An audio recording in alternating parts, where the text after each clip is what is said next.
할렐루야. 자, 우리 말씀 보도록 하겠습니다. 말씀은 에베소서 2장 1절에서 10절까지의 말씀이에요.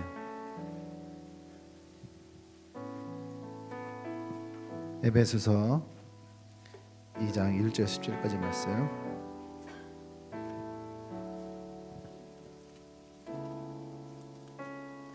자, 우리 한 절씩 돌아가면서 성경 말씀 읽도록 하겠습니다. 그는 허물과 죄로 죽었던 너희를 살리셨도다.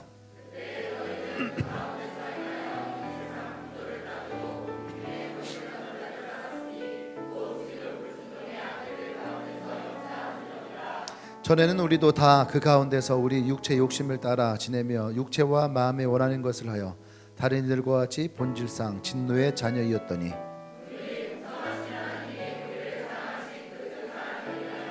허물로 죽은 우리를 그리스도와 함께 살리셨고 너희는 은혜로 구원을 받은 것이라.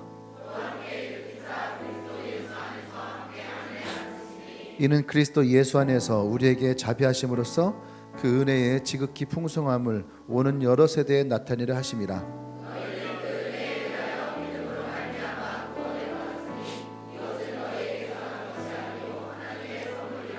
행위에서 난 것이 아니니 이는 누구든지 자랑하지 못하게 함이라. 이러한 그가 만드신 바라 그리스도 예수 안에서 선한 일을 위하여 지으심을 받은 자니 이 일은 하나님이 전에 예비하사 우리로 그 가운데서 행하게 하려 하심이니라.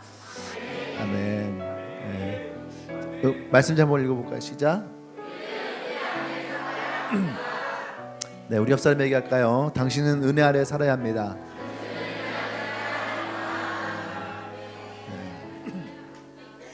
네.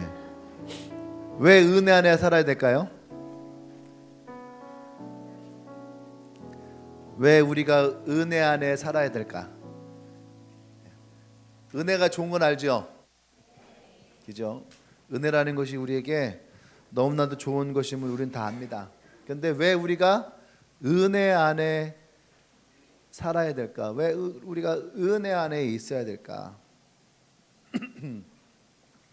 네, 우리가 우리 수요일 날도 금요일 날도 우리가 은혜에 대한 이야기를 계속 하고 있죠. 은혜라고 하는 그 말 뜻이 성경에 한 16가지 정도의 의미를 담고 있다. 그래서 은혜라고 하는 것은 우리가 안에 기쁨도 있고 즐거움도 있고 감사도 있고 선물이라는 의미도 있고 또 구원이라는 것도 있고 또 하나님의 사랑이라는 것도 있고 많은 성경 16가지의 이상의 의미가 포함되는 것이 은혜예요. 근데 우리는 은혜라고 하는 것을 그냥 하나님으로부터 우리가 받는 것 이렇게 뭔가를 이렇게 함축적으로 알고 있죠. 그러다 보니까 은혜라고 하는 이 참된 의미를 우리가 온전히 갖고 있지 않으면 우리는 은혜 안에 거하고 은혜 안에 살고 싶어도 은혜가 아닌 것에 우리가 속할 수 있다는 얘기예요. 은혜인 줄 알았는데 은혜가 아닐 수 있는 거죠. 예. 은혜가 우리가 은혜 아래 있다라고 하는 말을 우리가 온전히 깨닫게 된다면 우리는 조금 더 은혜 안에 거할 수 있게 됩니다. 어느 사형수가 있다 생각해 보세요. 어느 사형수가 있는데 이 사람이 죄를 졌겠죠. 그러니까 사형 선고를 받았어요. 그리고 사형 집행날을 기다리고 있는 거죠. 근데 어느 날 대통령이 혹은 왕이 그 사람의 이야기를 들은 거예요. 그리고 그 사람 이야기를 듣고 그 사람을 용서하고 사면을 해줬어요. 그래서 사형을 받지 않고 교도소를 나가게 됐어요. 네. 그러면은 보세요. 이 사람의 사형 선고를 받고 사형 날짜를 기다리고 있을 때 이 사람은 어디 아래 있었냐면은 법 아래에 있는 거예요. 법 아래에 있어요. 근데 대통령 혹은 왕이 이 사람을 사면해 줬어요. 그러면 이 사람은 더 이상 법 아래에 있지 않다는 얘기예요. 이 사람은 법 아래에 있지 않아요. 그리고 이 사람의 교도소를 나가는 것을 막을 사람이 없죠. 그렇죠? 네. 자, 그러면 우리는 여기서 제가 금요일 날에 무슨 말을 했냐면 이런 얘기를 들을 때 여러분 마음 가운데 불편함이 있어요. 사형수가 대통령이 그런 권한을 가지고 사형을 사면해 준다는 게 말이 돼? 이러한 우리 마음 안에 거부감이 생겨요. 그러면 그런 사람이 또 나가서 또 살인을 하면은 또 죄를 지으면은 그럼 어떻게 하라고? 이런 생각이 드는 거죠. 이게 우리 안에 은혜와 법에 뭐가 생기냐면 딜레마가 생기는 거예요.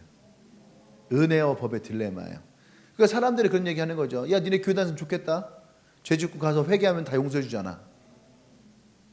우리가 죄 짓고 용서받는 것을 굉장히 쉽게 생각하는 거죠.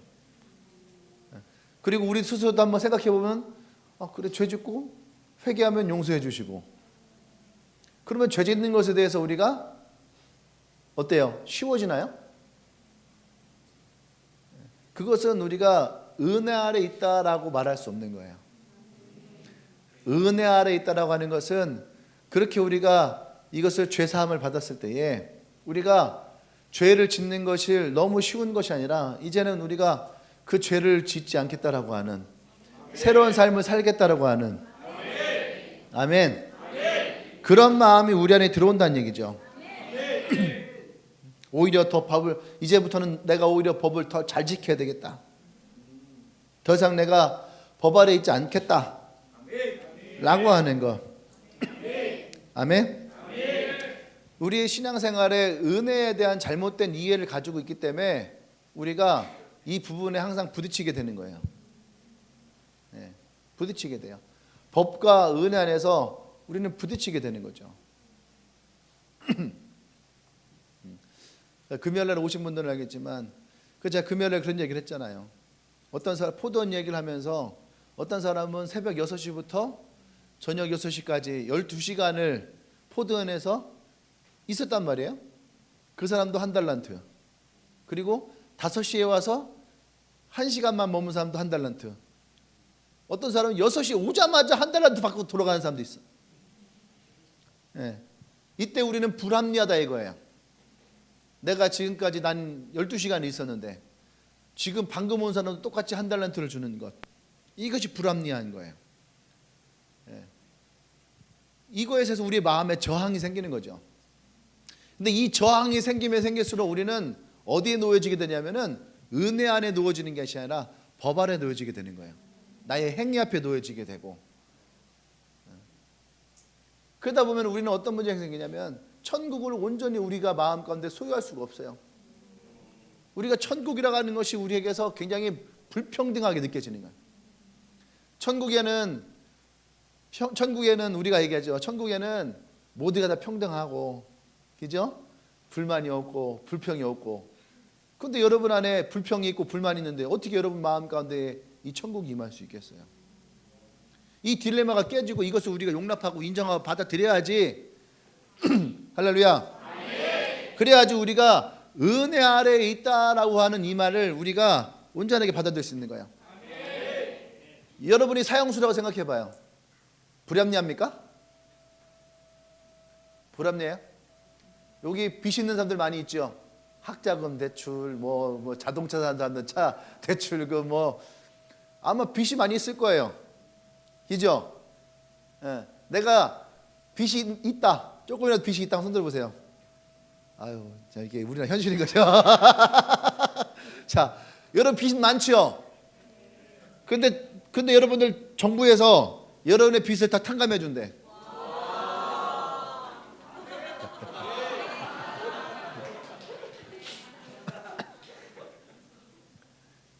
좋아요?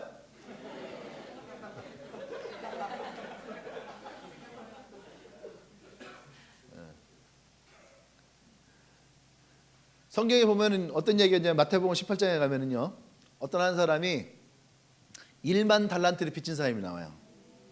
1만 달란트. 1만 달란트가 얼마인지를 우리가 잘 모르겠죠. 1만 달란트 하니까 한 만 원쯤 되는 것 같은. 자, 여러분 1만 달란트가 얼마인지를 설명해 드릴게요. 1만 달란트는 6천 데나리온이에요. 데나리온. 6천 데나리온. 6천 데나리온 중에 이 데나리온은 한 데나리온이 하루 한 사람이 일한 삭시래요. 그러면 한 달란트는 얼마만큼이냐면 한 달란트는 한 사람이 16년 동안 일한 임금이에요. 그런데 그때 당시에 이 예수님이 말했던 그때 당시에 로마가 갈릴리, 사마리아로부터 걷어들인 금액이 각각 600달란트, 400달란트였어요. 한 자치구역에서 세금으로 걷어들인 게 600달란트, 400달란트. 어마어마하죠. 그러니까 삭개오 같은 사람이 나오는 거예요. 이해되십니까? 그런데 1만 달란트를 빚진 자래요. 1만 달란트. 다시 말해서 1달란트가 한 사람이 16년 동안 일해야지 되는 임금이에요. 그러면 1만 달란트는 한 사람이 16만 년을 일해야 돼요. 16만 년을. 근데 그것을 하루 임금을 5만 원을 따지면은 약 얼마 나오냐면은 5조 원이 나오고요. 지금 5만 원 아니죠. 지금 한 10만 원쯤 될 거 아닙니까? 일당이. 하루 일당 10만 원을 따지면은 10조가 되는 거예요. 이게 우리가 사실 이 감당되지 않는 돈이죠. 우리 현금 1억도 만져본 적도 없는데. 그죠? 근데 이 1만 달란트라는 돈은 어마어마한 돈인 거죠. 이게 말이 됩니까? 1만 달란트를 빚질 수가 있어요, 그 돈을. 성경 예수님이 이 비유를 하려면 좀 적당하게 해야지. 1만 달란트를 빚진 자가 있다. 말이 돼요? 이 중에 10조 원을 빚진 사람이 있어. 빌리고 싶어. 나도 빌려보고 싶어요. 막 기잖아. 얼마 전에도 어떤 아주머니인데 240억인가를 사람들한테 돈을 빌렸다는 거예요. 그리고 감옥에 갔어요. 그리고 6년을 받았어요. 6년을. 감옥 6년을 받았어요. 이런 말 하면 안 되죠. 가고 싶다고 말하면 안 되죠.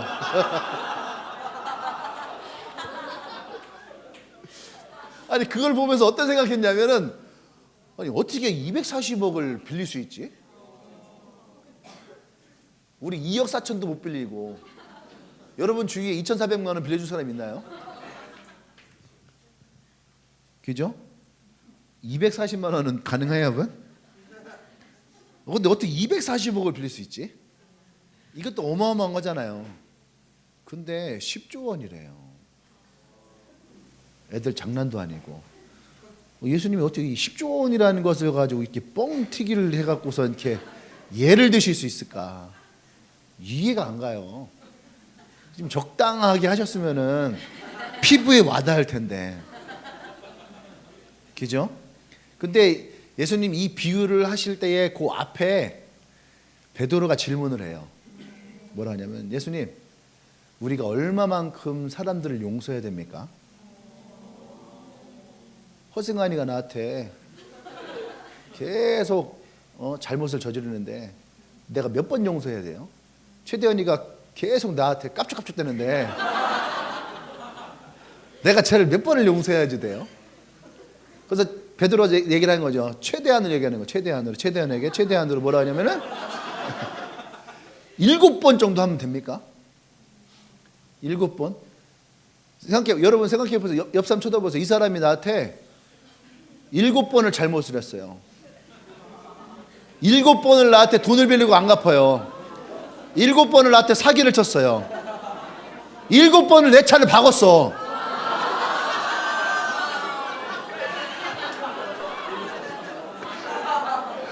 일곱 번이나 용서가 됩니까? 여러분 생각해 보세요. 우리나라 보험에 그 해에 2년과 3년 내에 사고가 2번 나면 할증이 돼. 근데 얘가 7번을 박았다니까. 그러면요 우리는 대한민국에서 더 이상 차를 몰면 안 돼. 그 보험료를 어떻게 감당하라고. 근데 최대현이가 내 차 7번 박았다니까. 내가 얘를 용서해야 돼요? 아니요. 야 정창이 어떻게 용서해야 되냐?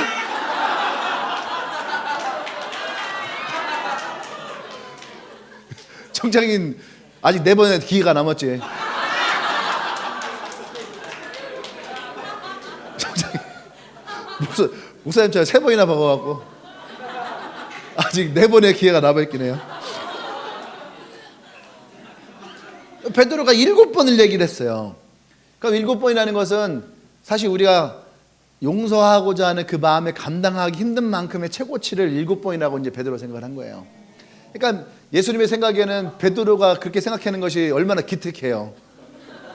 그 혈기가 왕성한 베드로에게 네가 7번이나 생각하더니 참 대단하구나.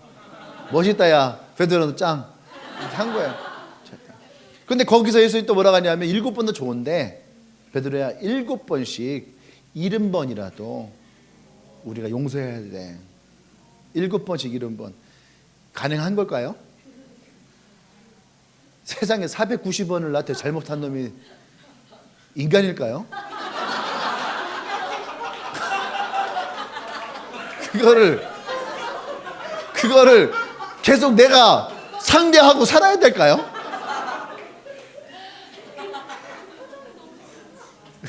그런데 예수님이 그 7번씩 70번을 하라는 거예요. 그걸 용서해 줘라 이거예요. 예수님의 용서법은 어마어마한 거예요. 우리가 감히 생각해서 그러니까 예수님의 사랑이 얼마나 큰지 사실 용서하는 것만 봐도 엄청 큰 거예요. 그죠?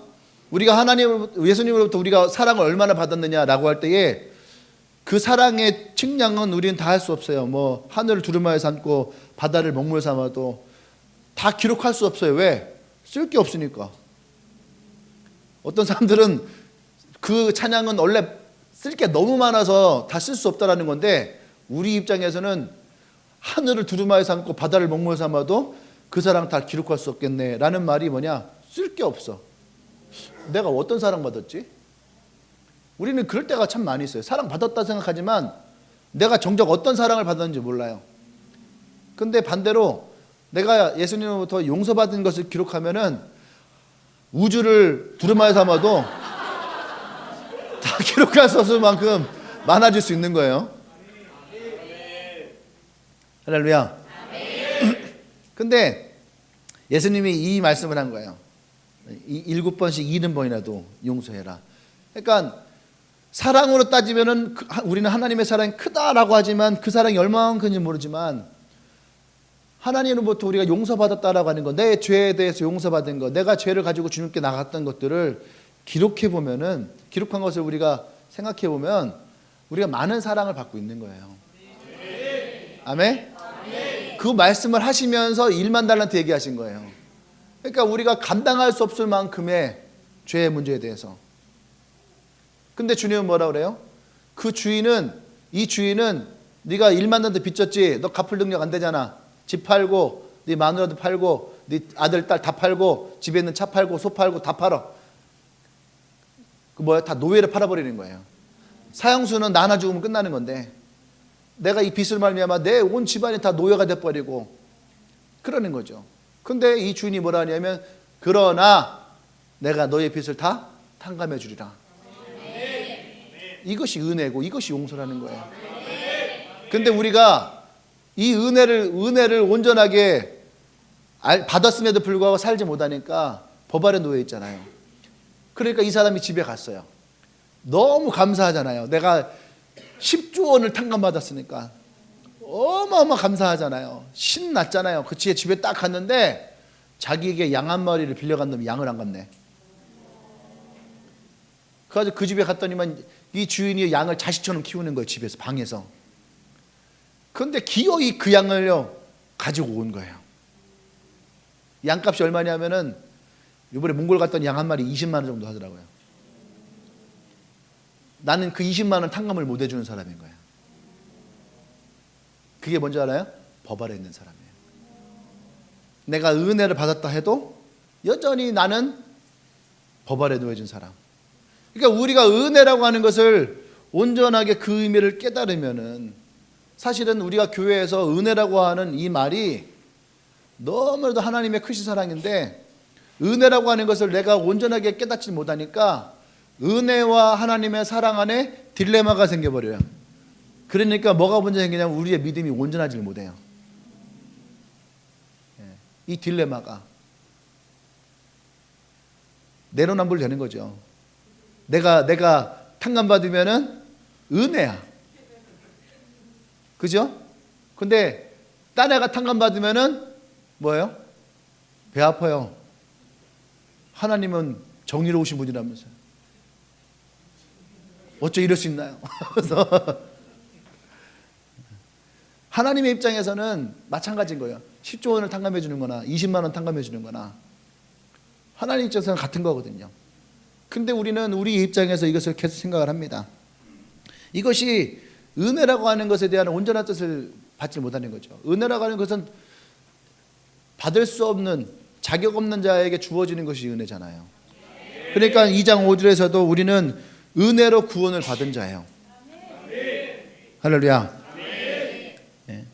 이 은혜는 부족한 자들에게, 연약한 자들에게, 이것을 받을 수 없는 자들에게 주어지는 것이 하나님의 은혜라는 거죠. 첫 번째, 우리는 그래서 은혜와 이 믿음을 온전하게 깨달아야 될 필요가 있습니다. 에베소서 2장 8절과 9절에서 이 은혜와 믿음을 우리에게 정확하게 얘기해 줘요. 한번 성경 말씀 볼까요? 같이 시작. 너희는 그 은혜의 의로 말미암아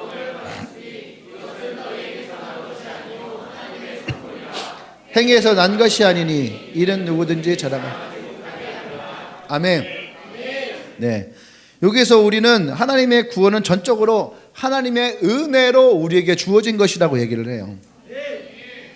우리가 어떤 행위를 했느냐, 우리가 무엇을 잘했느냐, 이것에서 우리에게 은혜가, 이 구원이 주어지는 것이 아니라 이것은 전적으로 하나님의 은혜라는 겁니다. 아멘. 그래서 이 은혜를 우리가 받을 수 있는 것은 오로지 그 주님을 향한 믿음이에요. 아멘. 그 8절에 이 은혜에 의하여 믿음으로 말미암아, 하나님이 우리에게 주신 그 은혜를 우리가 믿을 때에 그 믿음으로 말미암아 우리가 구원을 받는 거예요. 아멘. 그러니까 이 구원은 우리가 하나님의 은혜로 우리에게 주어지는, 그것이 우리 안에서 믿음과 은혜라고 하는 것이 매칭이 되어야 되는 거거든요. 그러니까 여기서 우리는요, 은혜를 받았다, 그래서 우리가 은혜를 선물로 받았다, 값없이 받은 거잖아요. 공짜잖아요. 그러니까 우리의 습성은 뭐냐면 공짜와 값없이 받은 것은 가치가 없어요. 그러니까 우리가 과외를 받아도 뭔가를 해도 내가 대가를 지불하지 않는 것에 대해서 우리는 굉장히 쉽게 생각을 해요. 그런데 내가 많은 돈을 이제 내잖아요. 대가를 치르잖아요. 그러니까 그것은 더 가치를 매기는 것이 우리의 습성이에요.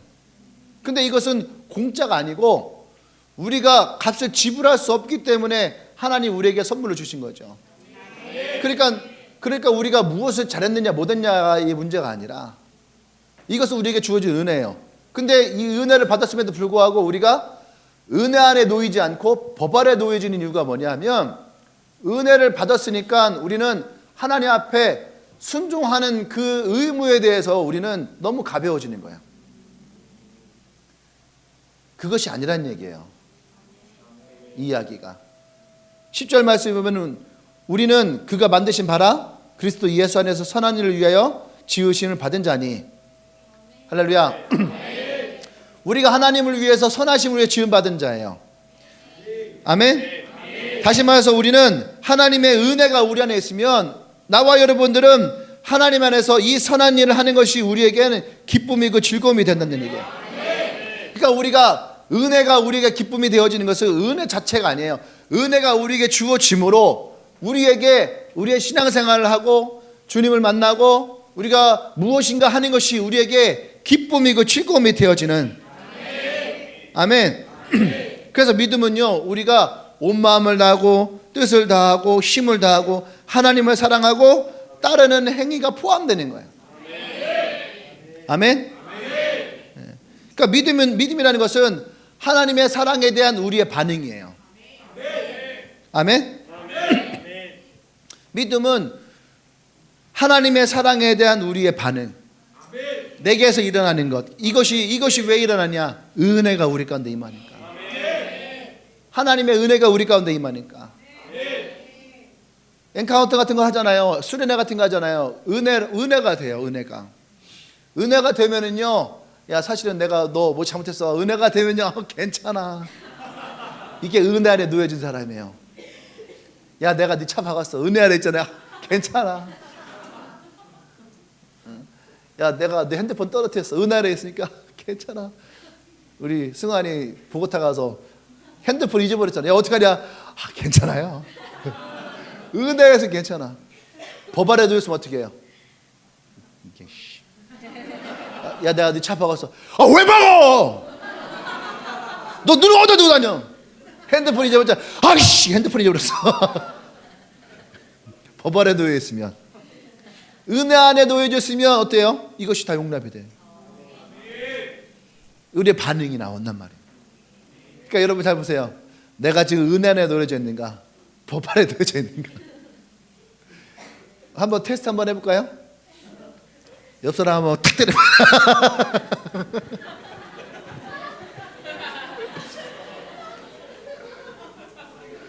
딱 때려서 스킨십으로 느끼면 은혜로 있고 폭행으로 느끼면 법 아래 있는 거야.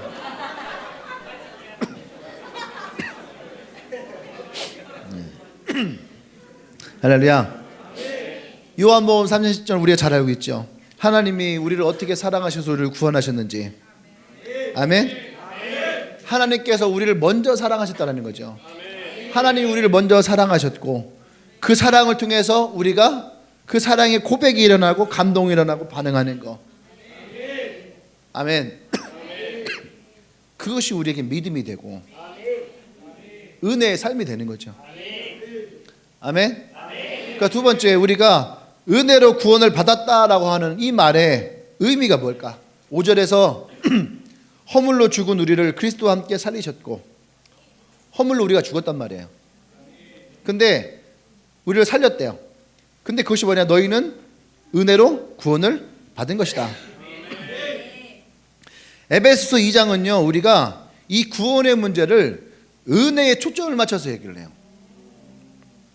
다른 성경에서는 구원을 죄사함, 그죠? 죄사함에 포커스를 맞춰서 얘기하는 게 많이 있어요. 근데 에베소서 2장은 은혜에 포커스를 맞춰서 이 구원에 대한 얘기합니다. 그래서 이 구원은 하나님의 선물이래요. 사람의 행위로 자랑하지 못하게 이 은혜를 강조하고 있어요. 그래서 이것은 사람의 어떤 선행이나 행위, 순종이 아니라 하나님의 선물이다, 이렇게 우리에게 얘기를 합니다. 맞나요? 아니에요. 우리는 하나님의 은혜를 우리가 어떠한 선행이나 순종이 필요 없이 그냥 하나님으로부터 우리가 주어지게 되는 것, 그렇게 얘기를 우리는 합니다. 근데 사실상은 아니라는 거예요. 이것이 은혜가 가지고 은혜에 대한 우리의 잘못된 생각인 거죠. 그러니까 우리는 구원 받았니? 그러면은요 신앙생활 개떡같이 하는데도 다 뭐라 하냐? 나 구원 받았다고, 구원에 확신이 있다고. 너 오늘 저 천국 갈 수 있냐? 나 천국 갈 수 있다고. 왜 그럴까요? 이게 여기서 나오는 거예요. 잘못된 확신들이 나오는 거예요. 내가 은혜 안에 놓여져 있는지 법 아래 놓여져 있는지 그걸 몰라요. 단지 그냥 우리는 은혜라고 하는 것에 포장이 돼서 하나님의 선물이니까 내가 예수를 믿으며 내가 구원받았다라고 얘기를 해요. 그런데도 불구하고 그들의 삶은 전혀 구원받은 삶으로 살아가지 않아요. 그러면서도 우리는 어떻게 해요? 믿음으로 구원받았다 이거예요. 우리는 구원을 선물로 받았다 이거예요. 그것이 우리의 오랜 신앙 동안 자리 잡고 있는 모습이에요. 그럼 사도 바울이 그것에 대해서 인정하느냐? 그렇지 않아요. 사도 바울은 하나님의 은혜가 크면 클수록 우리는 더 하나님 앞에 순종하고자 하는 마음을 갖게 되는 거. 그게 뭔지 알아요? 그게 은혜의 능력이에요. 은혜는 더 하나님을 사랑하게 하는 능력이 있고, 은혜는 더 하나님의 것을 순종하게 하는 능력이 있어요. 그것이 은혜라는 거예요. 아멘. 그 은혜를 우리가 가지고 있어야 된다는 얘기예요. 그래서 그것을 에베소서 2장 1절부터 7절까지의 이것을 얘기를 해요. 2장 1절에 보면 어떻게 해요? 허물과 죄로 죽었던 너희를 살렸다. 그때에 우리는 그 가운데 행하여 세상 풍조를 따르고 공중의 권세 잡은 자를 따랐으니, 이거 누구? 사단이죠. 곧 지금 불순종의 아들들 가운데 역사하는 영이라. 전에는 우리가 다 그 가운데에 우리의 육체의 욕심에 따라 옛사람을 얘기하는 겁니다. 육체와 마음에 원하는 것을 하여 다른 이들과 같이 본질상 진노의 자녀였더니, 우리가 죄의 종노릇 하고 있었던 얘기예요. 사단의 자녀였대요. 긍휼이 풍성하신 하나님이 우리를 사랑하신 그 큰 사랑을 인하여 예수님 십자가에 죽으시고 부활하심으로 허물로 죽은 우리를 그리스도와 함께 살리셨고, 너희는 은혜로 구원을 받은 자라. 할렐루야. 아멘. 이게 주님이 우리에게 말씀하시는 거예요. 이것은 단지 우리가 하나님의 은혜다라고 하는 것을 말하려고 하는 것이 아니에요. 우리가 어떠한 사람이었냐는 거죠. 우리가 은혜 안에 있다라고 하는 것이 어떤 것인지를 우리에게 말씀하시는 거예요. 우리가 은혜로 구원을 받았다라고 하는 것이 어떤 것인지를 얘기하는 거죠. 아멘. 너무나 쉬워요. 죽었던 우리가 살았어요. 뭘로요? 하나님의 은혜로 말미암아. 아멘. 이것만 우리가 제대로 알아도 은혜를 우리가 잘못 오해하지 않아요. 죽었던 내가 살았다라고 하는 것은, 은혜는 부활의 능력이 있다라는 거예요. 부활의 능력. 다시 말해서 죽었던 내가, 죄로 인하여 죽었던 내가 예수 그리스도로 말미암아 새로운 생명을 살았다는 거예요. 이전 것은 지나가고 내가 새로워졌다는 얘기예요. 아멘. 이것이 은혜로 구원을 받은 우리의 모습이에요. 우리의 죄에 대해서 용서할 뿐만 아니라 지금 나에 대해서 용서할 뿐만 아니라 과거의 내 모습에 대해서도 주님은 그 묶여있던 것들을 다 푸시겠다는 거예요. 죄의 종노릇 하였던 노예의 인생을 끊으시고 오늘 우리를 새롭게 하신다는 거죠. 그러니까 하나님의 은혜는 우리에게 무엇을 주냐면은 과거에 살았던 내가 끊어지고 오늘 내가 새로운 인생을 살아가는 거, 이것이 은혜라는 거예요. 이해되는 거죠 지금 다. 근데 여기서 문제는 뭐예요? 문제는 뭘까요? 맞춘 사람에게 영화 상품권 한 장 드리도록 하겠습니다. 여기서 우리의 문제는 뭘까요? 일부 예배 참석한 사람 빼고. 그러면 여기서 우리의 문제는 뭘까요? 하나님이, 잘 들어요, 하나님이 과거에 죄와 상처로 가지고 있던 우리 인생을 어떻게 해요? 다 용서하시고 치유하시고 회복하셨어요. 이전 것이 우리에게 끊어졌어요. 옛사람이 끊어졌어요. 그리고 은혜는 우리에게 어떻게 해요? 새로운 삶을 살게 하는 거예요. 너는 과거의 너가 아니야. 은지야, 과거의 네가 아니야. 이제는 새로운 은지가 있는 거야. 했어요. 이제 여기에 이제 문제가 있다는 거예요. 우리에게. 예수님에게가 아니고, 사도 바울이 아니고 우리에게. 문제가 뭘까요? 에? 습성? 어? 본성? 지금 나는 은혜 안에 놓여져 있다는 거예요. 은혜 아래 놓여진 사람이에요. 은혜 안에 놓여졌으면 우리는 은혜로 살아가야 되는 거죠. 은혜로 살아가야지 돼. 근데 내가 은혜로 살아가고 있다 없다? 없다는 거예요. 뭘로 살아가고 있는 거예요? 법으로 살아가고 있는 거예요. 어떤 법이냐? 과거의 법, 과거의 내 모습으로, 과거의 내 성품으로, 과거의 나의 습성으로, 과거의 내. 자, 예를 들게. 예를 들어서 욕을 엄청 잘하는 사람이 있어. 욕 잘하는 사람들이 주로 승질도 급해요. 그죠? 그러면은 막 있다가도 자기도 막 욕이 막 나올 거 아니에요. 그죠?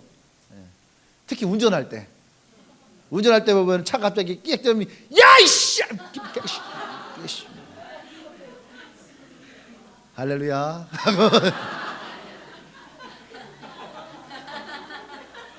그러면서도 밤에 기도한 여러분, 우리 그리스도인으로 살아야 됩니다. 여러분의 입이 거칠면 안 돼요. 욕하면 안 돼요. 아씨, 아까 나 욕했는데, 주님, 나 진짜 운전할 때 너무 힘들어요. 주님, 용서해 주세요. 비판정지하는 사람, 그런 이 사람 판단하는 사람, 진짜 이것들, 진짜 어떡하지? 주님, 내가 지금 오는 듯 판단해요. 용서가 안 돼요. 주님, 내 용서할 수 있는 마음을 주십시오. 너무 괴로워요. 자, 내가 무슨 식으로 하고 있는 거예요 지금? 이게 지금 우리의 신앙이에요. 그리스도인 되려면 그리스도인의 마음을 받아야 되는 거예요. 양으로 살려면은요, 양의 마음을 가져야 되는 거예요. 양으로 살려고 하는데 갑자기 양을 보는 순간, 우리 만화 영화 같은 거 보면은 동화책 보면은요, 양의 탈을 쓴 늑대가 나와요. 그러면 항상 늑대가 뒤에서 하면서 한 손에는 포크, 한 쪽에는 칼을 들어요. 그리고 앞에 이렇게 냅킨 이렇게 하죠. 언제 먹을까? 그 양들이 쳐다보면 갑자기 양처럼 아직 조금 있다가 보면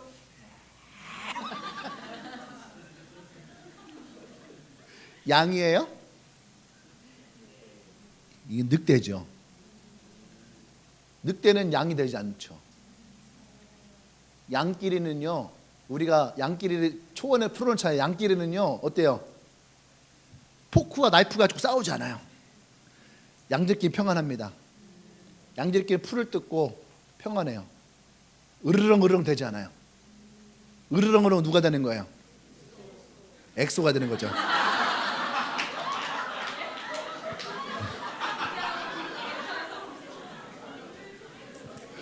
엑소가 으르렁 되는 거예요.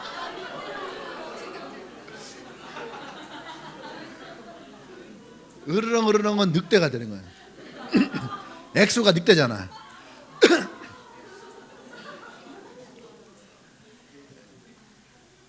그래 보세요. 그리스도인 되면 그리스도의 마음을 가져야지 돼요. 그리스도의 마음은 그리스도가 우리 안에 있는 거죠. 그리스도를 닮아가는 거예요.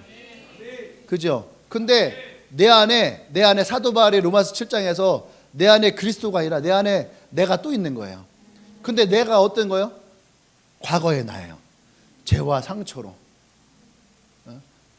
사람들의 말 한마디에, 사람들의 눈빛 한마디에, 사람들의 어떤 행동 하나에 상처받고 상처 주고 용서하지 못하고 미워하고 원망하고 이 마음 가지고 혼자 괴로워하고 쥐야하고 괴로워하고 이것이 뭐예요? 법 아래 있는 거예요. 하나님의 은혜 아래 있다라는 것은 두 가지가 있어야 돼요. 하나님을 사랑하는 거. 그래서 하나님부터 내가 1만 달란트를 탕감받는 은혜가 있어야 돼요. 그 사랑이 어떻게 해요? 나의 이웃에게로 20만 원을 탕감해 줄 수 있는 사람이 되어야 되는 거예요. 이게 은혜 안에 누워지는 사람이에요. 그러니까 은혜로 구원을 받았다라고 하는 이 참다운 의미는 하나님으로부터 은혜를 받고 우리가 죄와 상처를, 그죠? 하나님으로부터 구원을 받았잖아요. 치유가 받고 회복이 되어지고, 그리고 은혜 받은 자가 어떻게 해요? 또 내게 상처를 주고 상처를 준 자들을 어떻게 해요? 용서하고 사랑하는 거. 이것이 은혜로 구원에 이른 자예요. 그리스도가 우리 안에 있는 거죠. 그러니까 그 삶은 누구와 함께 동행하는 거예요? 성령과 함께 동행하는 삶이에요. 할렐루야. 아멘.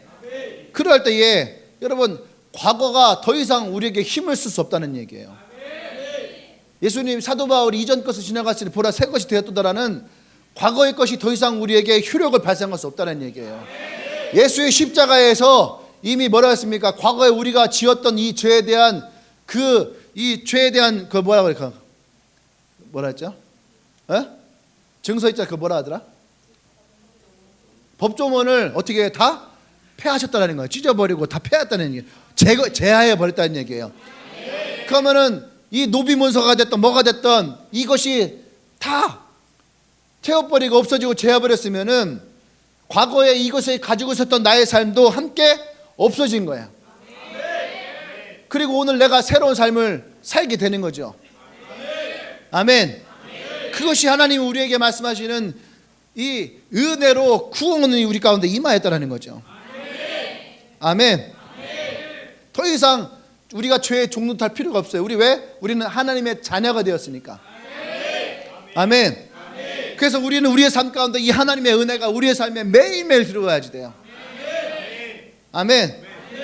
물론 여기에는 단서가 있어요. 여러분들이 그 은혜를 매일 구해야 되느냐. 구하는 자들에게 매일 우리가 그 은혜를 구할 수 있어야 돼요. 이렇게 단서를 붙는 이유는 뭐냐? 그날만 은혜를 구한 사람, 어우 대박, 오늘 은혜 대박, 오늘 내 설교, 오늘 내 말이야. 그 오늘만 은혜 받아요. 오늘만 은혜 아래 있어요. 내일 되면 어떻게 해요? 다시 법 아래 놓여지는 거예요. 은혜는 매일매일 우리의 삶 가운데에 하나님부터 부어줘야 됩니다. 그래야지 내가 법 아래 놓이지 않아요. 은혜 안에 놓여지게 되는 거죠. 할렐루야. 우리가 그런 삶을 살아갈 수 있어야 돼요. 아멘. 그 다윗은 시편 51편 10절에서 하나님이여 내 속에 정한 마음을 창조하시고 내 안에 정직한 영을 새롭게 하소서. 은혜를 받은 이 구원에는 새롭게 하는 능력이 있다는 얘기예요. 나와 여러분들은 새롭게 하는 능력이 있어요. 아멘. 그러니까 이 능력이 우리 안에 있으니까 어떻게 합니까? 하나님의 율법과 계명을 우리는요, 저걸 어떻게 지키지 그것이 아니라 그것을 그냥 그 자체를 사랑하게 되는 거예요. 하나님을 사랑하고 이웃을 사랑하고, 내가 어떻게 저놈을 내가 사랑하지? 제가 나한테 돈 빌렸고 얘는 내 차를 부시고 얘는 내 뒤에서 뒷담화를 까고 얘는 항상 나에게 실수를 하고 저는 항상 그 이웃 하나하나를 보면 우리는 사랑할 수 없는데, 은혜가 우리 안에 들어옴으로 말미암아 그 율법을 사랑해요. 이웃을 사랑할 수 있다는 얘기예요. 이것이 은혜가 우리 안에 주시는 하나님의 능력이라는 얘기예요. 진짜 그리스도인을 살아가게 하는 거. 아멘. 은혜는 우리로 하여금 그래서 어떻게 해요? 진짜 우리를 거듭나게 해요. 아멘. 우리가 거듭나기 위해서 애쓰는 것은 법 아래 놓여져 있는 거예요. 아까 얘기했잖아요. 싸운다니까. 그게 애쓰는 거예요. 근데 은혜 안에 놓여진 사람은 애쓰지 않아요. 은혜 아래에 주어져 있으니까. 그러니까 잘 생각해봐요. 내가 은혜 안에 있을 때는 용납이 된다니까. 근데 법 아래 있을 때는요, 애를 써야지 돼. 싸워야지 돼.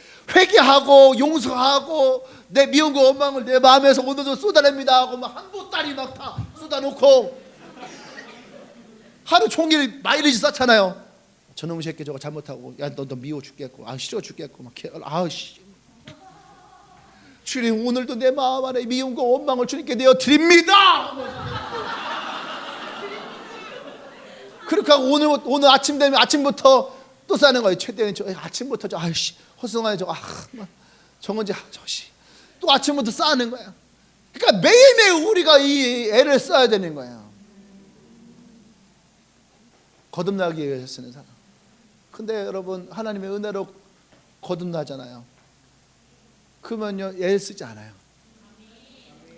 노트북 하나 사기 위해서 애를 써서 돈을 모아 사잖아요. 근데요 선물을 받으면은요 애를 쓰지 않아요.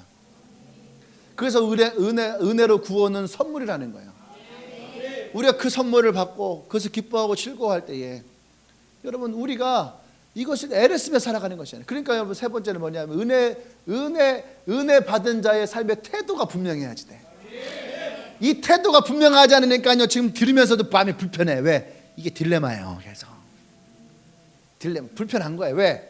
이유는 뭘까요? 은혜 받은 사람의 삶의 태도가 분명하지 않으니까. 미국 1800년 중반쯤에 이제 실화있었던 얘기예요.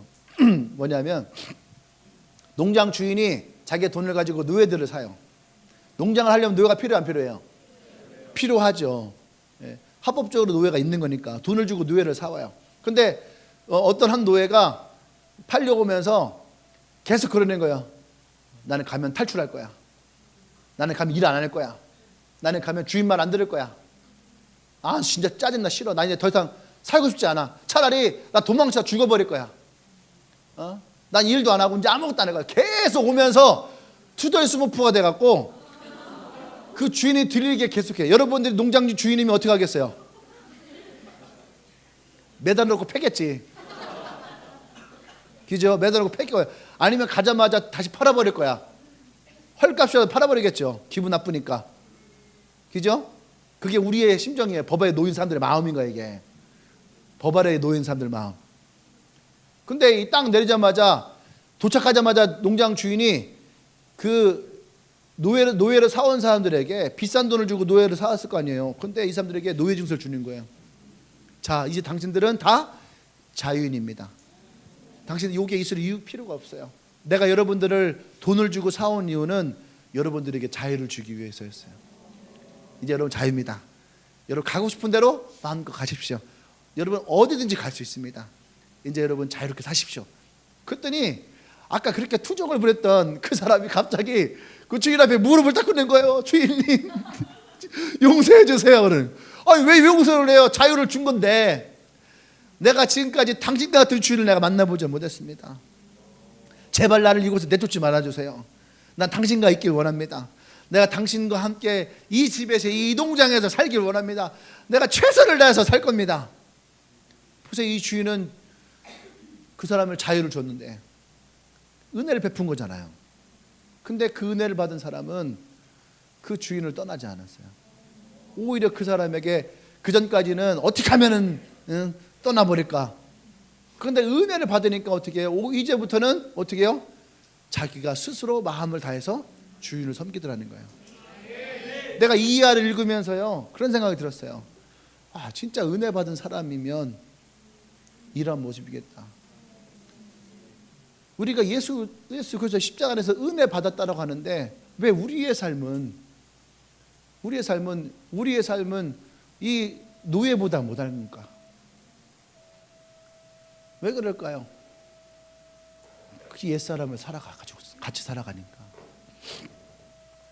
우리의 태도는 이래야 된다는 거죠. 할렐루야. 네. 진짜 우리의 마음으로 사랑하고 섬기고, 이것이 진짜 은혜 받은 사람의 태도예요. 이런 것을 보고 사도 바울을 보니까 와 진짜 사도 바울은 은혜 받은 사람이에요. 진짜 사도 바울은 전도를 많이 하고 복음령을 따는 그것이 아니고 사도 바울이 했던 얘기들을 이렇게 생각해 보니까 진짜 사도 바울은 은혜 받은 사람이라는 생각이 들어요. 그 마지막 네 번째, 은혜 받은 사람의 삶의 모습. 은혜 받은 사람의 삶이 있어야 되는 거예요. 삶이. 로마서 6장 14절 말씀 볼까요? 시작. 안 떴네. 시작. 죄가 너희를 주령하지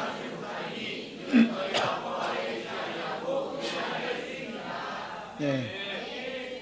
이게 그 사람의 삶이에요. 더 이상 우리가 법 아래 놓여 있지 아니하고 하나님의 은혜 안에 놓여져 있는 거. 은혜의 힘은 죄가 우리를 더 이상 주관하지 못하는 거예요. 다른 말로 하면은 은혜의 힘은 우리가 하나님의 사랑 안에 거하게 하는 거예요. 아멘. 네. 그래서 은혜는요 율법을 폐하는 게 아니에요. 은혜는 우리가 율법을 사랑하게 하고 율법을 완성하게 하는 거예요. 하나님을 사랑하고 이웃을 사랑하는 것처럼 예수님이 사람들에게 새 계명을 주실 때에, 그죠? 이 계명을 주실 때에 하나님을 사랑하고 이웃을 사랑하는 것은 우리로 하여금 어떻게 해요? 하나님의 은혜 안에서 이 계명을 사랑하는 거예요. 아멘. 은혜는 우리로 하여금 사단의 종로를 타고 사단의 진노의 자녀로 살게 하지 않고 하나님의 자녀로 살게 합니다. 아멘. 그래서 진짜로 이 하나님의 은혜 안에 살면서 진실로 용서받은 사람들에게 진짜 하나님의 천국이 우리 가운데 주어지는 거예요. 아멘. 그러니까 우리가 이 천국에 대한 딜레마가 사라져야 되는 거죠.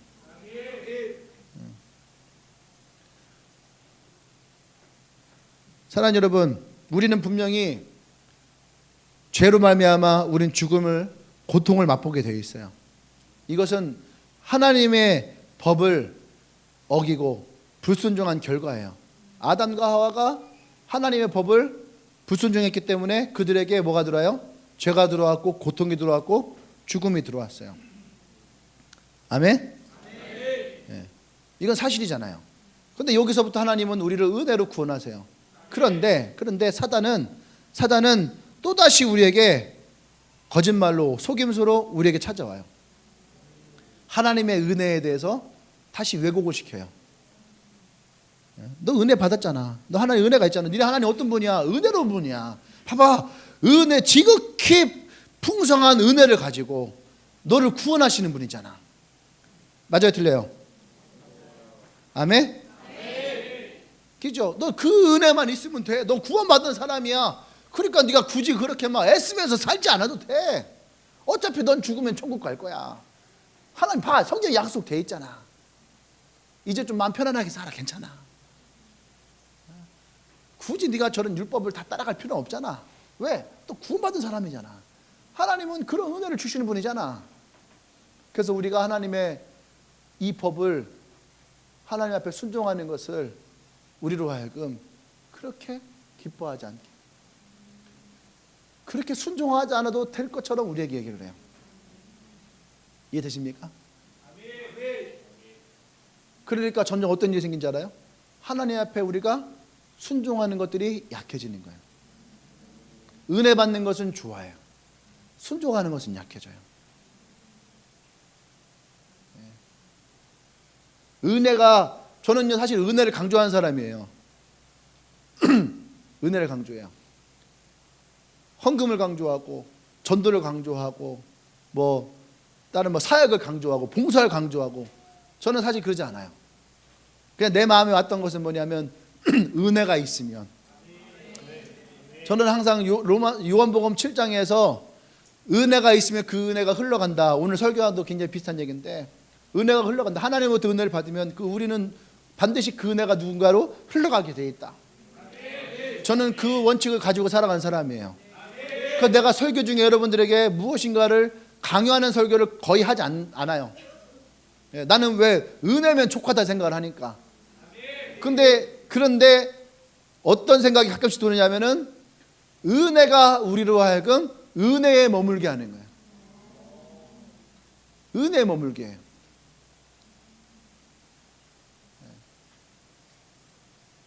제 말 이해되는 거죠 지금요?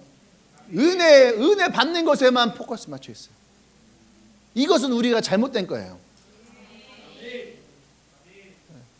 여러분, 은혜가, 오늘 본문을 얘기하면 은혜가 우리 가운데 있으면은, 은혜를 많이 받으면 받을수록 우리는 하나님의 법을 사랑하고, 하나님의 사역을 사랑하고, 예수님의 마음을 사랑하고, 예수님을 더 닮아간다는 거예요. 아멘. 그러면 우리가 당연히 복음을 전하고, 성도를 섬기고, 교회를 세우고, 이웃을 사랑하는 것은 우리에게 너무나 당연한 일인 거죠.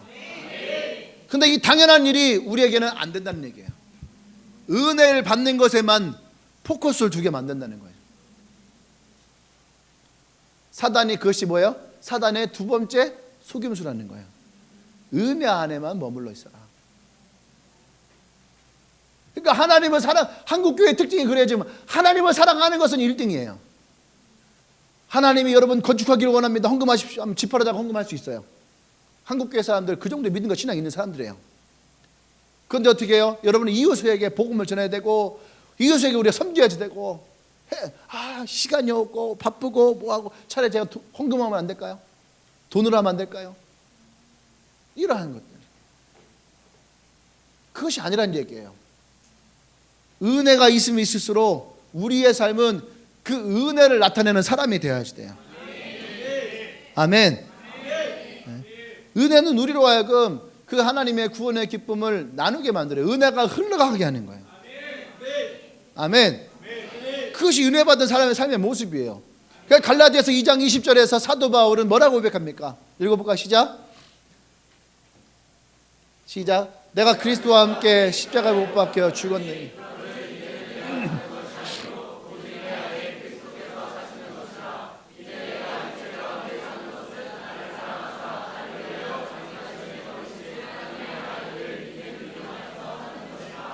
그 생각을 해봤어요. 하나님의 아들을 믿는 믿음, 이 두 번째 믿음이 뭘까? 이 두 번째 믿음은 뭘까? 근데 여기에 이 믿음을 빼고 은혜를 집어넣어도 되더라고요. 하나님의 아들을 믿는 은혜 안에 사는 것이라. 그게 아까 우리가 얘기했던 은혜와 믿음의 관계거든요. 그러니까 이 사도 바울은 그 은혜 안에 살아가고 있는 거예요. 그러니까 예전에 내 모습은 없는 거죠. 이제는 내 안에 누가 있는 거? 그리스도가 있는 거예요. 그리스도와 함께 내가 살아가는 거예요. 아멘. 이것이 그리스도인의 삶의 모습이라는 거죠. 할렐루야. 아멘. 두 번째 말씀 볼까요? 두 번째에서, 자, 이게 로마서 말씀이거든요. 로마서 6장. 자, 읽어볼까? 시작.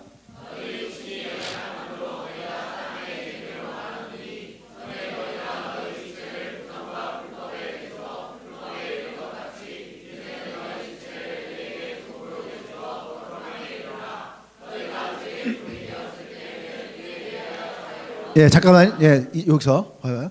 우리가 불법과 부정과 불법에 내주어 불법에 이른 것 같이, 기저 우리 죄 종로 타고 있었다는 얘기예요. 이제는 너희 지체를 의에게 종으로 내주어 거룩하게 했다는 거야. 바꿨다는 얘기예요. 이것이 하나님의 은혜라는 얘기예요. 또 20절에 너희가 죄의 종이 되었을 때에는 의에 대하여 자유로웠어요. 이게 그 얘기하는 거거든요. 내가 죄의 종일 때에, 기저 내가 죄의 종일 때에는 의에 대해서 자유로웠어요. 이게 뭘까요? 의에 대해서, 하나님에 대해서 거리낌 없는 거죠. 예, 거리낌 없이 그냥 살아가요. 모태신앙들 그렇게 살았잖아 우리 사실. 안 그래요? 이거 우리 그렇게 살아왔어요. 이게 지금 불신자를 얘기하는 게 아니에요. 우리가 교회를 다니지만 여전히 옛사람의 모습을 가지고 죄의 종을 가지고 살아가요. 그러면서 우리가 의에 대해서 자유로웠다니까. 기도해야지. 아유, 나중에. 저도 그랬었어요. 뭐 예배 드려야지. 아유, 맨날 드리는 거 뭐 어떠냐. 괜찮아, 나중에 돼. 의에 대해서 자유로웠어요. 근데 은혜가 있고요. 이제 막 예수 믿은 사람들은요, 기도해야지 돼. 따르릉 나를 위해 기도하시면 기도해야지. 모태신앙한테 따르릉 기도해야지. 좀 이따 하지 뭐.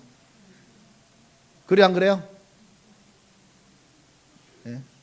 복음 전할 때 마찬가지예요. 복음 전하는 것도 불신자였다가 예수 믿었어요. 그러면요 자기가 비슷한 사람 만나잖아요. 제가 예수 믿었는데 주님 제발 도와주세요. 이러거든요. 근데 예수 모태신앙들은 어떻게 해요? 아유 새끼 저거 언젠가 돌아올 거야. 내가 안 해도 언젠가 돌아와. 아유 뭐 내가 뭐야. 그래서 엄청 대단한 것처럼 야 너 언젠가 오게 될 거야. 겁내 멋있게 말하는 것처럼. 그게 의에 대해 자유로운 거예요. 나쁜 놈이란 얘기예요 지금. 넘겨주세요. 21절에 자 시작. 너희가 그때에 무슨 열매를 얻었느냐.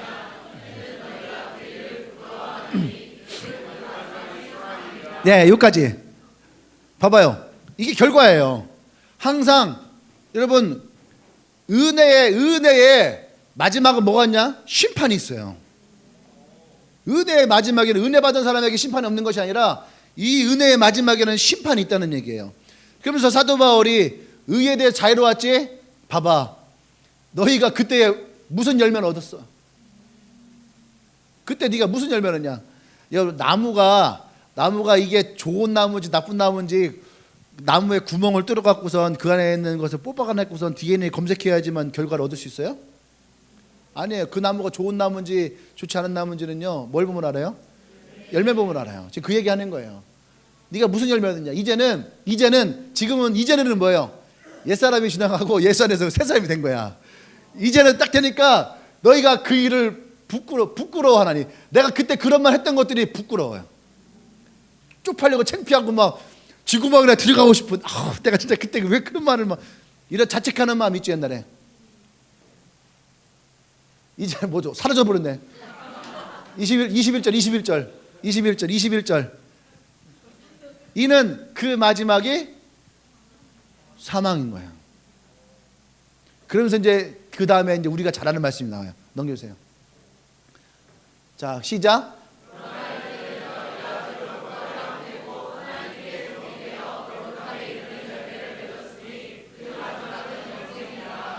그 전 건 사망이었지만 이제는 뭐가 되는 거예요? 영생이 되는 거예요. 그러면서 우리가 잘 아는 로마서 6장 23절 말씀, 8장 안에 6장이에요. 6장 23절 말씀 볼까요? 같이 시작. 죄의 삭은 사망이요. 아멘. 그러니까 여러분 성경을 볼 때 한 절 한 절만 보면 안 돼. 이 말이 왜 나왔는지를 보려면 그 앞을 봐야지 돼요. 그러니까 신천지 같은 애들이 얼마 전에도 그 나왔더만 천안에 있는 목사님들과 성경책 가지고 성경 대결을 했어요. 대결을 해요. 그러니까 목사님들은요 엄청 준비해 간단 말이에요. 말씀을. 신천지 애들은 자기네 말씀만 가져가잖아요. 성경을 피고 얘기하니까요 10분을 못 가. 그러니까 신천지 사람들 보면 성경 덮자는 거야. 성경 덮고 얘기하자는 거야. 왜? 자기네는 머릿속에 자기네가 논리가 딱딱딱 있으니까. 근데 성경을 펴보면 틀리거든. 그 신천지 사람들이 제일 많이 쓰는 게 모략이잖아요. 모략. 거짓말이 된다. 근데 사도 바울이 내가 하나님을 위하여 내가 이렇게 거짓말을 하면서 나온단 말이에요. 있어요, 그 구절이. 그런데 걔네들 그것만 빼서 하나님을 기쁘게 하면 된다 이거예요. 근데 그 밑에 보면 뭐라 하냐면은 이렇게 하면 이게 하나님 기뻐하시겠냐. 그 한 구절만 내려가면은 사도 바울이 이거 역설적으로 표현한 거거든요. 이해돼요? 이 역설적으로 표현한 건데 그 부분만 딱 띈 거야. 그러니까 우리도 성경을 읽을 때에 이것을 내가 그 구절 말씀 보려면 그 위에 것들을 다 읽어봐야 돼. 아래까지. 이 말씀 왜 나왔는가를. 사도 바울이 로마서 이 말씀을 쓰면서 우리에게 우리의 삶이 어떠한 것인지를 이것을 말씀해 주는 거예요. 아멘. 나와 여러분들의 삶이 23절에 그래서 결과가 뭐예요? 죄의 삭은 사망이라는 거예요. 어떤 죄예요? 앞에 있었던 그 죄의 종이 되어서 내가 하나님의 것을 우습게 여겼던 것들, 의에 대해서 자유로웠던 것들, 이것이 뭐예요? 하나님 앞에서 죄라는 거죠. 이 죄의 삭은 뭐예요? 사망이라는 거죠. 근데 하나님의 은사, 카리스마, 하나님의 선물, 하나님의 은혜는 그리스도 예수 안에서 우리에게 영원한 생명을 주시는 것이라는 거예요. 아멘. 네. 그것이 하나님 우리에게 주시는 은혜라는 거죠. 우리가 이러한 삶을 살 수 있어야 되는 거예요. 은혜를 우리가 온전히 알아야 돼요. 그래서 우리가 은혜를 헛되이 받으면 안 돼. 은혜를 내 마음 편하자고 받으면 안 되는 거죠. 은혜를 오늘 그냥 내 마음에 뭔가 위로를 받으려고 은혜를 받는 것이 아니에요. 그 은혜를 헛되이 받는 거예요. 은혜는 우리가 받아서 어떻게 해요? 새로운 삶을 살아가게 하는 거예요. 새로운 삶을 살게 하고 새로운 인생을 살게 하고. 아멘. 더 이상 네가 과거의 상처와 아픔과 죄로 말미암아 더 이상 아파하지 않아도 된다는 얘기예요. 이전 것은 이미 하나님이 은혜로 말미암아 끊어졌다는 얘기예요. 다시 말해서 더 이상 네가 죄에 종로 탈 필요가 없다. 네가 죄에 끌려다닐 필요 없다. 아멘. 이제 우리가 자유로워졌다는 거예요. 아멘. 그것이 하나님의 은혜예요. 우리가 하나님의 은혜 안에 놓여져 있다. 은혜 안에 살아야 되는 이유가 바로 여기에 있는 거예요. 사단이 끊임없이 우리를 속이고 꼬여서 죄의 종로 타게 만들고 그 죄 가운데서 우리가 살아가게 하는데 새로운 전략이 뭐예요? 자유하며 살아가는 거예요. 죄책감 가지고 살아가는 게 아니라는 얘기예요. 자유하게 살아가게 하는 거예요. 근데 사도 바울은 그것이 아니라는 얘기예요.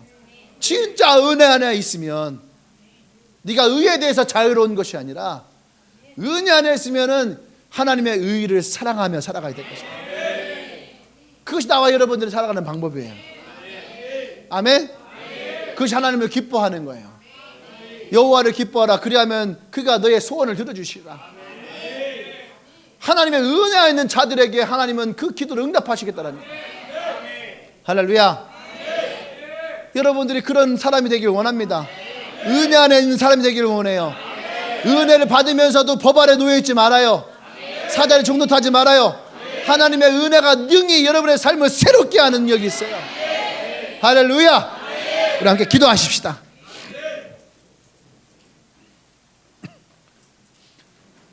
오늘 이 말씀을 통해서 우리가 법 아래서 여러분들이 법 아래서 은혜의 삶으로 옮겨지기를 원해요. 아마 이 가운데도 그런 사람들 많을 거예요.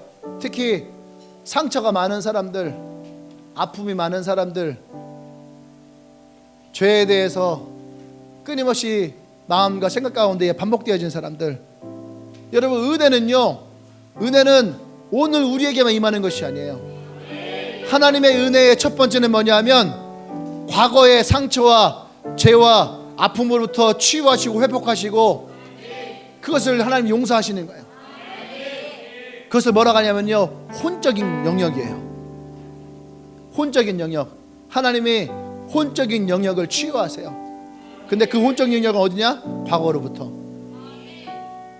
그리고 오늘 우리에게 주시는 이 은혜는 영적인 거예요. 과거는 우리의 혼과 육이었다면 오는 우리의 영적인 것이요, 그 은혜 성령이 우리와 함께 하심으로 아들아 딸아, 네가 많이 힘들었지, 네가 많이 어려웠지, 네가 많이 괴로웠지, 걱정하지 마. 이제부터는 내가 너와 함께 할 거야. 더 이상 네가 죄와 상처와 아픔에 그 이 종로로 타지 마라. 이제부터 너는 나의 자녀다. 이것이 거듭남이에요. 예수님은 이 십자가에서 이미 이 두 가지를 다 이루셨다는 얘기예요. 오늘 이 시간 기도할 때에 법 아래 놓였던 여러분들, 상처와 아픔과 죄의 고통 가운데에서도 여전히 하나님의 은혜와 사랑을 갈구하며 애쓰고 있던 여러분, 오늘 여러분들이 그 법 아래 놓여 있던 여러분의 인생을 끊어내십시오. 더 이상 사단이 여러분들을 죄로 말미암아, 상처로 말미암아, 과거의 아픔을 말미암아 여러분들의 마음을 비집고 들어오지 못하게 끌어내십시오. 선포하십시오. 사단아, 넌 나에게 떠나가라. 이미 나의 과거는 예수 십자가 안에서 끝났다. 할렐루야, 할렐루야. 우리 주여 한번 좀 기도합니다. 주여.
할렐루야.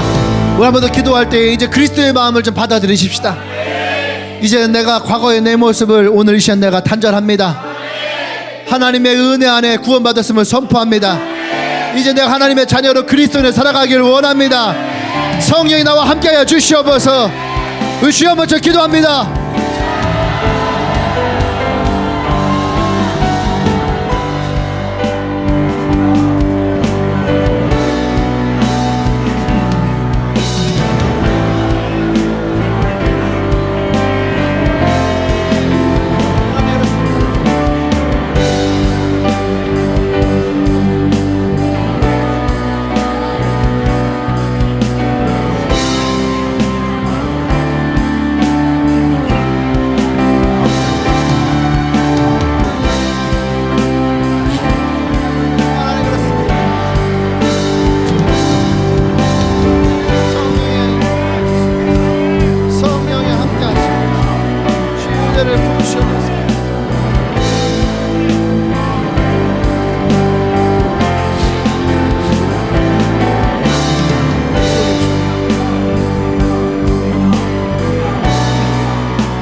할렐루야. 주님, 그렇습니다.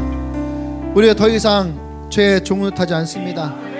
예수님이 이미 십자가에서 그의 은혜로 말미암아 우리를 구원하셨고 우리에게 새로운 삶을, 새로운 인생을 열어주셨음을 선포합니다. 더 이상 사단의 그 속삭임과 그의 거짓에 우리가 하나님의 의와 주의 사랑 앞에 자유하지 않기를 원합니다. 우리가 주님 앞에 의를 사랑하고 주의 십자가를 사랑하며 그의 복음을 사랑하며 그 안에, 그 은혜 안에 머무는 자들의 인생 되어지도록 성령 인도하여 주시옵소서. 이미 예수님의 그 은혜로 말미암아 우리의 과거의 죄와 상처와 아픔은 이미 예수 그리스도 안에서 다 치유되고 회복되어지고 이것이 나에게서 끊어졌음을 선포합니다. 오늘 예수님의 은혜로 말미암아 우리가 주님 안에서 새로워지며 거듭난 인생을 살아갈 것을 선포합니다. 매일매일 우리의 삶 가운데 하나님의 은혜로 채워 주시옵소서. 성령의 은혜로 채워 주시옵소서. 그리스도의 마음으로 살게 하여 주시옵소서. 이제는 우리 주 예수 그리스도의 구속의 은혜와 하나님의 크신 사랑과 성령의 교통 역사하심이 이제 은혜 안에 거하며 은혜 안에 살아가기를 고백하는 주님에게 모든 성도들 앞에 지금부터 영원토록 함께 하시기를 간절히 축원합나이다. 아멘.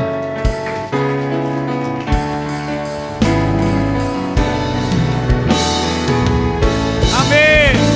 난 주보혈 아래 있네. 그 피로 내 죄 사했네. 하나님의 은혜 날 거룩해 하시었네. 난 주보혈 아래 있네. 난 원수의 어떠한 공격에도 더 이상 넘어지지 않네. 난 주보혈 한 번 더 고백합시다. 난 주보혈 아래 있네. 난 주보혈 아래 있네. 아멘. 그 피로 내 죄 사했네. 하나님의 긍휼 날 거룩해 하시었네. 난 주보혈 아래 있네. 난 원수의 어떠한 공격에도 더 이상 넘어지지 않네. 난 주보혈 아래 있네. 할렐루야. 아멘. 주님의 크신 은혜를 찬양합니다. 할렐루야. 아멘. 영원히 한 번 더 같은 부분 감사드리세. 감사드리세 우리 주께.